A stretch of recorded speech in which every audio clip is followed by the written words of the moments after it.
Assalamualaikum warahmatullahi wabarakatuh. Perkenalkan, nama saya Rifka Fadilah dengan NIM 19060026, Prodi Ekonomi Pembangunan dari Fakultas Ekonomi Universitas Negeri Padang. Baiklah, pada kesempatan ini saya akan menjelaskan materi tentang perangkap keseimbangan tingkat rendah pada tugas pertemuan 11 mata kuliah pengantar ekonomi pembangunan. Baiklah, yang pertama ada teori Nelson. Menurut Nelson, penyakit ekonomi negara terbelakang dapat didiagnosa sebagai tingkat keseimbangan stabil pendapatan per kapita pada atau dekat dengan kebutuhan biaya hidup pada tingkat keseimbangan stabil pendapatan per kapita, laju tabungan dan setelah itu laju investasi, neto keduanya berada pada tingkat yang rendah. Usaha-usaha yang dilakukan untuk menaikkan laju tabungan dan investasi melalui kenaikan laju pertumbuhan pendapatan nasional total ternyata dibuntuti oleh laju pertumbuhan penduduk yang tinggi dan mendorong balik pendapatan per kapita tersebut ke tingkat keseimbangan stabilnya. Jadi, ekonomi terbelakang terjerat dalam perangkap keseimbangan tingkat terendah. Nelson menyebutkan 4 kondisi teknologis dan sosial yang mendatangkan perangkap tersebut, yaitu yang pertama ada korelasi tinggi antara tingkat pendapatan per kapita dan laju pertumbuhan penduduk. 2. Kecenderungan yang rendah tingkat pendapatan per kapita dan laju pertumbuhan penduduk.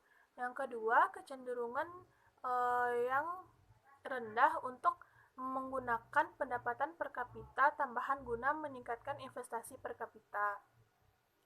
Yang ketiga, kekurangan lahan yang baik untuk ditanami. Yang keempat, metode produksi yang tidak efisien. Dia juga menunjukkan pada dua faktor lainnya, yaitu kelembanan budaya dan kelembanan ekonomi. Kelembanan budaya menyebabkan kelembanan ekonomi dan sebaliknya. Studi mengenai pembangunan negara terbelakang mengungkapkan bahwa kebanyakan dari mereka terjerat dalam perangkap keseimbangan tingkat rendah disebabkan oleh adanya kondisi yang disebut di atas. Nelson memakai 3 macam hubungan untuk menggambarkan perangkap ekonomi pada tingkat pendapatan rendah tersebut. Pertama, pendapatan rendah funasi dari persediaan modal, tingkat teknologi dan besarnya penduduk.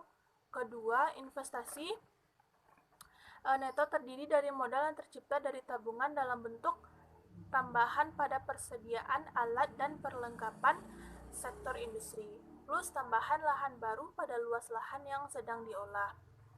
Ketiga, dengan pendapatan per kapita rendah, perubahan jangka pendek laju pertumbuhan penduduk merupakan akibat dari perubahan tingkat kematian. Dan perubahan tingkat kematian itu merupakan akibat dari perubahan tingkat pendapatan per kapita.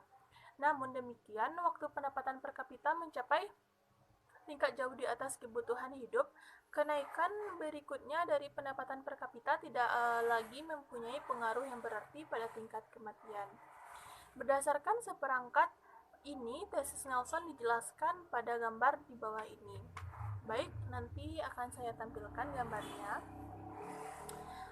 Pada panel A, Y per P berhubungan dengan tingkat pendapatan per kapita yang diukur pada garis horizontal, dan dP per P adalah persentase laju pertumbuhan penduduk yang diukur pada garis vertikal. Titik S pada garis horizontal, di mana kurva pertumbuhan penduduk AP per P sama dengan tingkat pendapatan per kapita, adalah tingkat biaya hidup minimum pendapatan per kapita.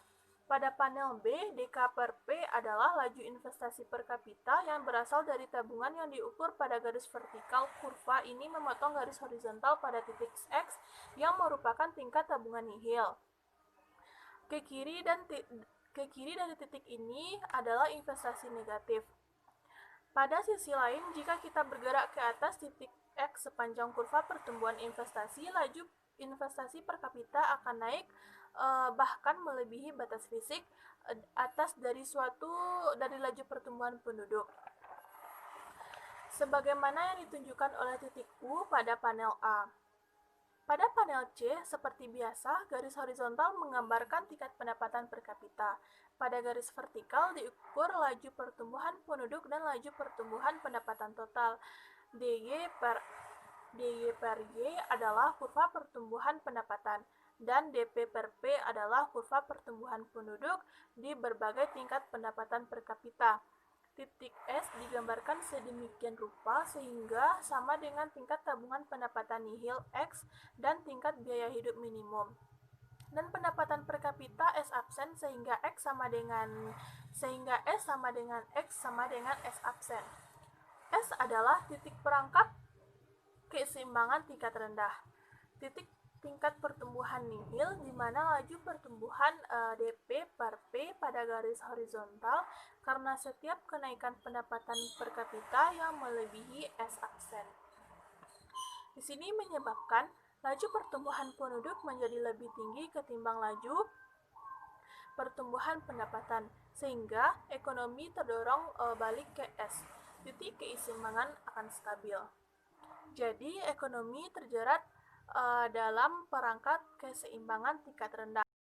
Keseimbangan tingkat rendah ini akan menjadi semakin kuat jika laju pertumbuhan penduduk semakin cepat mengikuti kenaikan tertentu pada pendapatan per kapita dan laju pertumbuhan pendapatan. Total berjalan semakin lambat mengikuti kenaikan investasi. Untuk keluar dari perangkap ini, ekonomi tersebut memerlukan suatu lompatan terpusat melampaui tingkat pendapatan per kapita Y per P supaya dapat mencapai tingkat keseimbangan yang tidak stabil baru, yaitu L.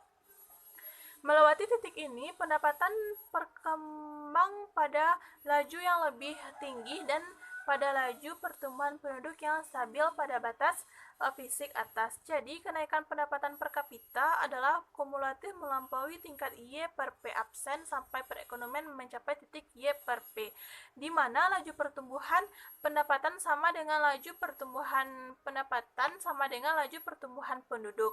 Pada satu titik keseimbangan stabil, baru N juga melampaui titik N, diperlukan tindakan pemerintah berikutnya untuk menaikkan laju pertumbuhan pendapatan dan laju pertumbuhan penduduk. Sekian materi saya. Apabila yang saya jelaskan banyak kesalahan, saya mohon maaf. Sekian, assalamualaikum warahmatullahi wabarakatuh.